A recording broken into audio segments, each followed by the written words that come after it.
नमस्कार, सुप्रभात.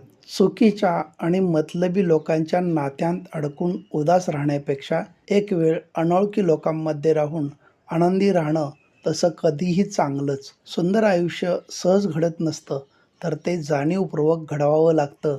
प्रार्थनेतून, माणुसकीतून, प्रेमातून, त्यागातून आणि सर्वात महत्त्वाचं म्हणजे कृतीतूनही घडत असतं. आयुष्यात बालपण फक्त सुखाचं असतं, कारण अहंकारापासून ते लांब असतं. हम कुछ है हा भाव एकदा जागा झाला की मग त्यानंतर तर्क, झुंज, स्पर्धा आणि फक्त संघर्षच वाट्याला येतो. क्षेत्र कोणतंही असो, आयुष्यात कष्टाला पर्याय नाही आणि कष्ट प्रामाणिक असले की यशालाही पर्याय नाही. ज्ञानी माणसाचा क्रोध क्षणिक असतो, मध्यममार्गी माणसाचा क्रोध काही काळ राहतो, मात्र नीच, उथळ आणि अहंकारी माणसाचा क्रोध शेवटपर्यंत राहतो.